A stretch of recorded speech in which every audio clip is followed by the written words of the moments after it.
Nadreen अस्सलाम वालेकुम। बराह रास्त मैं हूं इब्राहिम राजा और आज हम आपको ISI जस्टिस मंसूर अली शाह, 3 वफाकी वुज़रा के साथ अनहोनी, army chief general Asim Munir, 45 second की एक हैरानकुन वीडियो, अली अमीन गंडापुर और पाकिस्तान के सबसे बड़े और सबसे मकबूल लीडर इमरान खान साहब के मुतल्लिक 3 बड़ी ब्रेकिंग न्यूज से आगाह करेंगे। सबसे पहले आपको ISI इमरान खान साहब और अली अमीन गंडापुर के मुतल्लिक एक ब्रेकिंग न्यूज से आगाह करते हैं। इसी खबर से जुड़ी एक वीडियो ने इस वक्त बहुत बड़ा तहलका मचा दिया है, लेकिन पाकिस्तानी मीडिया ने इस वीडियो को नशर नहीं किया और इस वीडियो से जुड़ी खबर को भी मुकम्मल तौर पर दबा दिया। लेकिन हम आपको बताते हैं कि इस वीडियो में क्या है और इस खबर के 2 नुकात भी मुख्तसरन आपके सामने रखते हैं। तो मामला यह है कि अब अली अमीन गंडापुर साहब की एक नई वीडियो सामने आई है और इस वीडियो में ISI के मुतल्लिक एक बहुत बड़ा इंकशाफ किया गया है। इस इंकशाफ का पस मंजर यह है कि इस्टेब्लिशमेंट के करीब समझे जाने वाले 4 सहाफियों ने यह खबर लगाई कि अली अमीन गंडापुर जब इस्लामाबाद आए तो उन्हें ISI ने अपनी तहवील में लिया था और उनसे उनकी इस्लामाबाद जलसे पर जो तकरीर थी इस पर माफी मांगने का मुतालबा भी किया था।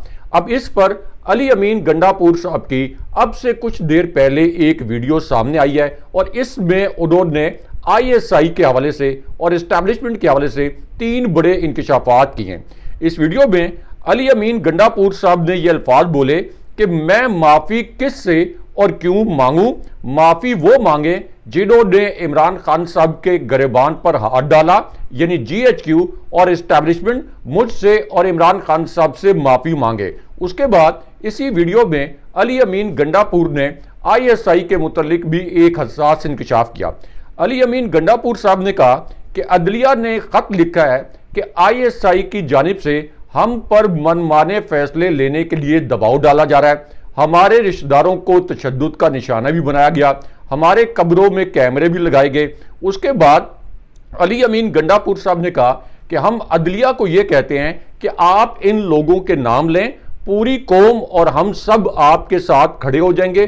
फॉर्म 47 की गैर आईनी तरमीम को नहीं मानते और ना फॉर्म 47 की जाली अदालत को मानेंगे। उसके बाद अली अमीन गंडापुर ने इस्टेब्लिशमेंट के मुतल्लिक एक बहुत बड़ा ऐलान कर दिया।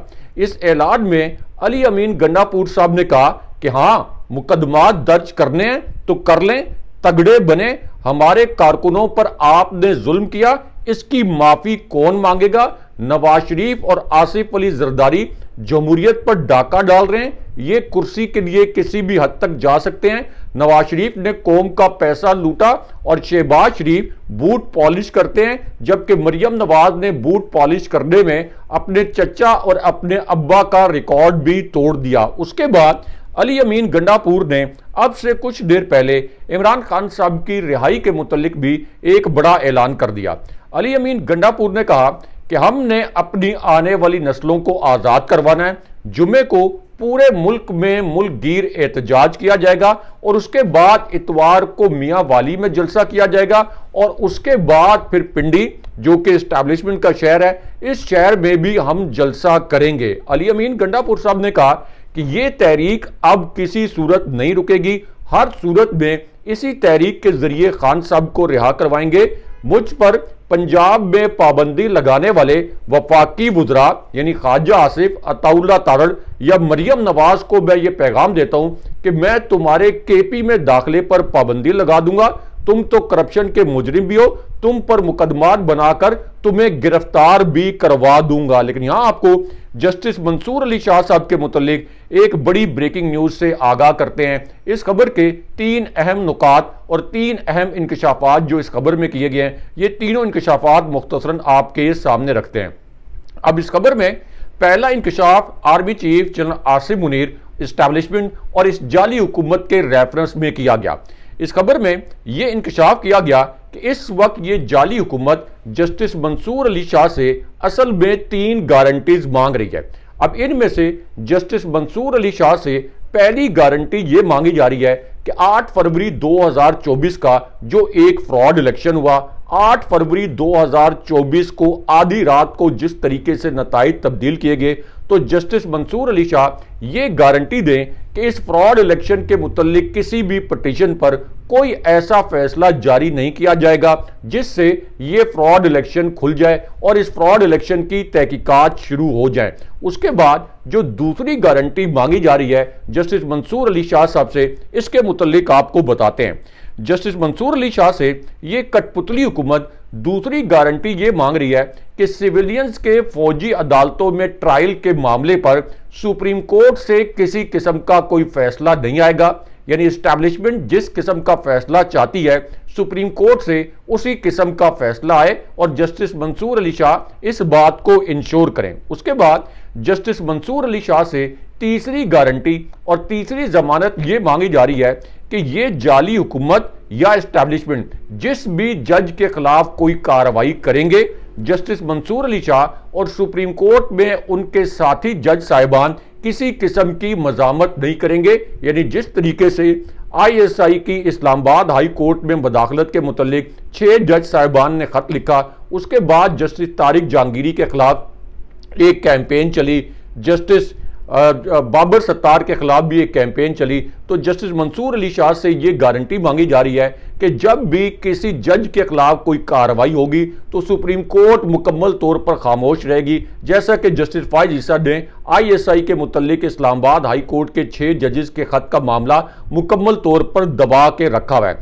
अब जराए ने इंकशाफ किया कि हुकूमत का यह ख्याल है कि अगर जस्टिस मंसूर अली शाह इस मामले पर गारंटीज दे दें तो फिर उन्हें चीफ जस्टिस बना दिया जाए, उनका नोटिफिकेशन जारी कर दिया जाए। लेकिन जस्टिस मंसूर अली शाह बज़ाहिर अब तक डटे हुए नजर आ रहे हैं। लेकिन यहां पे आपको एस्टैब्लिशमेंट और जस्टिस फायज ईसा के मुतल्लिक जो एक वीडियो वायरल हुई है, इस वीडियो को पाकिस्तानी मीडिया ने नशर नहीं किया, लेकिन हम आपको बताते हैं कि इस वीडियो में क्या कुछ है और ये खबर असल में क्या है। अब इस वीडियो में साहिबजादा हामिद रजा ने ये इंकशाफ किया और ये अल्फाज बोले कि जस्टिस फायज ईसा जैसा ढीठ और बेशरम आदमी जिंदगी में मैंने कभी नहीं देखा, जो औरतों के हुकूक की बात तो करता है लेकिन इसका इतलाक सिर्फ अपनी एहलिया पर करता है, बाकी खवातीन के हुकूक पर इसके होंठ सिल जाते हैं। कोई बुजुर्ग सामने खड़ा हो तो इसे गुफ्तगू करने का सलीका नहीं है, और अगर किसी वकील के साथ कोई काउंटर आर्गूमेंट हो जाए तो इसे आर्गूमेंट करने की तमीज नहीं। एक ऐसा शख्स है जो अखलाकियात के मयार पर पूरा नहीं उतरता और ये पाकिस्तान का चीफ जस्टिस है। इससे बड़ी बदकिस्मती पाकिस्तान की नहीं हो सकती। लेकिन उसके बाद army chief general Asim Munir और शहबाज शरीफ के मुतल्लिक एक अहम नोयत की ब्रेकिंग न्यूज आई और शहबाज शरीफ के हुकूमत के खात्मे की एक मुबैना डेडलाइन सामने आ गई है। इसी डेडलाइन और इस खबर से जुड़ा एक क्लिप भी इस वक्त वायरल है। अब इस वीडियो क्लिप में हुकूमत के हलीफ रमेश कुमार ने यह इंकशाफ किया कि शहबाज शरीफ के हाथों इस मुल्क की तकदीर बदलते हुए नहीं देख रहा।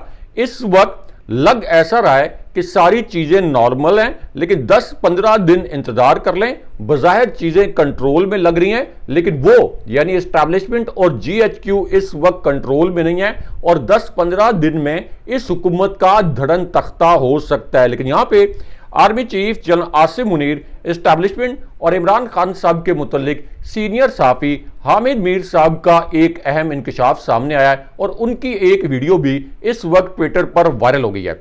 अब हामिद मीर साहब ने यह इंकशाफ एन उस वक्त किया जब इमरान खान साहब के खिलाफ इस जाली हुकूमत ने एक और जाली बयानिया बनाया और इस जाली बयानिया में इमरान खान साहब के मुतल्लिक ये कहा गया कि वो नाम नेहाद इसराइल नवाज हैं। अब इस पर हामिद मीर साहब ने यह इंकशाफ किया कि इमरान खान साहब ने असल में इजराइल और इसी तरह नरेंद्र मोदी के मामले पर एस्टैब्लिशमेंट के सामने सबसे ज्यादा मजामत की थी।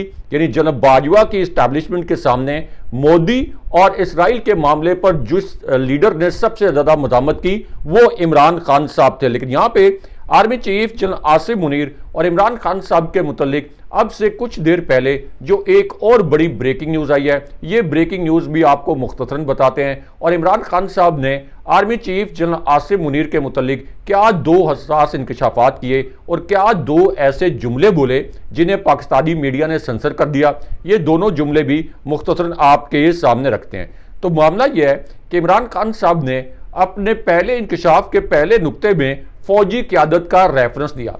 उसके बाद इमरान खान साहब ने कहा कि कौम बदतरीन जबर के हथकंडों के बावजूद लाहौर जलसे में पहुंची। मैं अवाम का शुक्रिया अदा करता हूं। लाहौर में हमें पिछले 1.5 साल से जलसा नहीं करने दिया जा रहा था। उसके बाद इमरान खान साहब ने कहा कि अब एक वाज़े लकीर खिंच चुकी है। एक तरफ तो अवाम है, दूसरी जानिब बूट है और बूट को इज्जत देने वाले हैं। उसके बाद खान साहब ने अपने दूसरे इंकशाफ में जस्टिस फायज ईसा के मुतल्लिक एक बड़ा हसास जुमला बोला जिसे सेंसर कर दिया गया। इमरान खान साहब ने कहा कि जस्टिस फायज ईसा और chief election commissioner Sikandar Sultan Raja, जिनको सुप्रीम कोर्ट और इलेक्शन कमीशन कवर करने वाली जो सहाफ़ी हैं, वो ये कहते हैं कि ये इस्टेब्लिशमेंट के बदतरीन टाउट हैं और पाकिस्तान की तारीख के सबसे ज़्यादा सियासी तौर पर बदबूदार किरदार हैं। तो इमरान खान साहब ने कहा कि जस्टिस फायज ईसा और चीफ इलेक्शन कमिश्नर ये इस वक्त नून लीग की टीम का हिस्सा हैं। ये इस वक्त नून लीग की दरखास्तें तो सुन रहे हैं, लेकिन हमारी दरखास्तों को मुस्तरद किया जा रहा है। और उसके बाद फिर ISI और एक आला शख्सियत के अगवा के मुतल्लिक अचानक एक और अलग से इंकशाफ हुआ। और इस इंकशाफ में अब इमरान खान साहब ने यह कहा कि कमिश्नर रावलपिंडी को हमारी इतलात के मुताबिक अगवा कर लिया गया है, उनको लापता कर दिया गया है, क्योंकि कमिश्नर रावलपिंडी के बयानात में अगर जान ना होती तो जस्टिस फायज ईसा रावलपिंडी के कमिश्नर को बुलाता और उनके जो धांधली के इल्जामात थे उसकी तहकीकात करवाता। मुल्क का बच्चा बच्चा जानता है कि जस्टिस फायज ईसा इस कठपुतली हुकूमत के साथ मिला हुआ है। लेकिन उसके बाद इमरान खान साहब ने आखिरी इंकशाफ फौजी इस्टेब्लिशमेंट के मुतल्लिक किया जिसे सेंसर कर दिया गया। इमरान खान साहब ने कहा कि जस्टिस फायज ईसा की अहलिया ने मेरे खिलाफ बातें की। हमने कई मरतबा दरख्वास्त की कि जस्टिस फायज ईसा हमारे केसेस ना सुने, लेकिन ये जानबूझकर हमारे केसेस के जो बेंचेस हैं उनमें बैठ जाता है। और उसके बाद फिर इमरान खान साहब ने इस्टेब्लिशमेंट के मुतल्लिक एक हसास नोयत का जुमला बोला। इमरान खान साहब ने कहा कि जिस तरीके से 1971 में जनरल याहिया खान ने पाकिस्तान को 2 लाख किया, हमीदुर रहमान कमीशन की रिपोर्ट में इसका जिक्र किया गया, आज भी उसी तरह के हालात पाकिस्तान में हैं और आज भी उसी तरह फर्द वाहिद की जो अपने इक़्तिदार को तूल देने की ख्वाहिश है, उसकी वजह से मुल्क की जो सबसे बड़ी जमात है उसको कुचला जा रहा है। लेकिन यहाँ आपको गवर्नर पंजाब की जानिब से मरियम नवाज को करप्ट करार देने के मुतल्लिक जो एक अहम और दिलचस्प खबर आई है, इस खबर के मुतल्लिक आपको बताते हैं। तो मामला यह है कि मरियम नवाज और गवर्नर पंजाब में अब अपनी अपनी पसंद के वाइस चांसलर की तैनाती पर एक बहुत बड़ा फड्डा पड़ गया है। और गवर्नर पंजाब ने अब यह इंकशाफ किया है कि मरियम नवाज खुद भी करप्ट हैं और इस वक्त वो पंजाब की यूनिवर्सिटीज में ऐसी शख्सियात को वाइस चांसलर बना रही हैं जो कि करप्ट हैं। यानी इन लोगों ने तालीमी इदारों तक को नहीं बख्शा और अब ये एक दूसरे के भेद खोल रहे हैं। लेकिन यहाँ पे गुलकार जवाद अहमद के मुतल्लिक एक दिलचस्प खबर से आपको आगाह करते हैं और इस खबर से जुड़ा एक वीडियो क्लिप भी इस वक्त वायरल है। अब गुलकार जवाद अहमद जो इमरान खान साहब की मुखालफत में असल में एक जोकर का रूप धार चुके हैं, उनका एक मासूमाना सा मुज़िका खेज किस्म का बयान सामने आया और इस बयान में जवाद अहमद ने यह कहा कि मैं जब भी कोई ट्वीट करता हूं या फेसबुक पर कोई पोस्ट करता हूं तो ये लोग यानी PTI के जो सपोर्टर्स हैं ये मेरे अकाउंट को रिपोर्ट करना शुरू कर देते हैं। इससे मेरी जो पोस्ट है या मेरी जो ट्वीट है इसकी रीच खत्म हो जाती है और इसकी वजह से मेरी साख जो है ये बहुत बुरे तरीके से मुतासिर होती है। लेकिन यहाँ पे ISI के एक ऑफिशियल के मुतल्लिक भी एक हसास नोयत की वीडियो वायरल हुई है। इस वीडियो को पाकिस्तानी मीडिया ने सेंसर कर दिया, लेकिन हम आपको क्विकली बताते हैं कि इस वीडियो में क्या है और इससे जुड़ी खबर क्या है। तो मामला यह है कि अब KP के एक रुकने असेंबली ने एक खुफिया एजेंसी के एक आला ऑफिशियल के मुतल्लिक एक बड़ा तकलीफदेह इंकशाफ किया है। इस इंकशाफ में KP के ये रुकने असेंबली कहते हैं कि उन्हें एक बड़ी मिस्टीरियस नोयत की कॉल मौसूल हुई और उनका तासुर यह था कि ये कॉल उन्हें खुफिया एजेंसी के एक ऑफिशियल की जानिब से मौसूल हुई। उसके बाद KP के यही रुकने असेंबली कहते हैं कि इस ऑफिशियल ने मुझे ये धमकी दी कि तुम इमरान खान साहब का साथ छोड़ दो, अगर तुम इमरान खान का साथ नहीं छोड़ोगे तो इस पूरी सूरत हाल में फिर तुम्हारे लिए और तुम्हारी फैमिली के लिए बहुत ज़्यादा मुश्किलात पैदा होंगी। उसके बाद उन्होंने ये दावा भी किया या ये इल्ज़ाम लगाया कि ये जो खुफिया एजेंसी के ऑफिशियल्स हैं, इन्होंने केपी के इस रुकने असेंबली को अगवा भी किया और उन पर तशद्दुद भी किया गया। ये उनका एक इल्ज़ाम सामने आया है। लेकिन यहां आपको जस्टिस फायज ईसा की रुखसती के मुतालिक एक बड़ी और अहम नौयत की ब्रेकिंग न्यूज से आगाह करते हैं। अब यह खबर एक ऐसे वक्त में आई जब जस्टिस फायज ईसा ने सुप्रीम कोर्ट के जो 8 जज साहिबान हैं, जिन्होंने पीटीआई को 78 नशिस्तें देने का फैसला जारी किया, और उसके बाद उन्होंने सुप्रीम कोर्ट की जानिब से चीफ इलेक्शन कमिश्नर की सरजनिश भी की और यह कहा कि आप जिस तरीके से हमारे फैसले पर अमल दरामद में ताखीर कर रहे हैं, इसके बड़े संगीन नताइज होंगे। तो जैसे यह वजाती बयान सामने आया, जस्टिस फायज ईसा ने इन 8 जज साहिबान से कुछ सवालात पूछ लिए और मीडिया में एक अजीबोगरीब किस्म की खबर लॉन्च करवा दी। अब इस पूरी सिचुएशन में पाकिस्तान बार काउंसिल के बाद बलूचिस्तान बार काउंसिल का भी एक एलामिया सामने आ गया है और इस एलामिये में कहा गया है कि जस्टिस फायज ईसा महज अपनी एक एक्सटेंशन के लिए सुप्रीम कोर्ट का पूरा निज़ाम तबाह कर रहे हैं, आइन को पामाल कर रहे हैं। यहां तक के इशारों कनायों में यहां तक कहा गया कि जस्टिस फायज ईसा जैसा मुतसिब और घटिया जज पाकिस्तान की तारीख में नहीं आया और उन्हें फिलफौर मुस्ताफी होना चाहिए। दूसरी जानिब वकला तंजीमों ने अब अपना अलग से एलामिया जारी किया है और इस एलामिये में कहा गया है कि फायज ईसा को हर सूरत घर जाना होगा। जस्टिस मंसूर अली शाह हमारे चीफ जस्टिस हैं, उनका हलफ हर सूरत में होगा, जैसा कि इस वक्त आप हमारे थंबनेल में देख रहे हैं। अगले प्रोग्राम तक के लिए अल्लाह हाफ़िज़।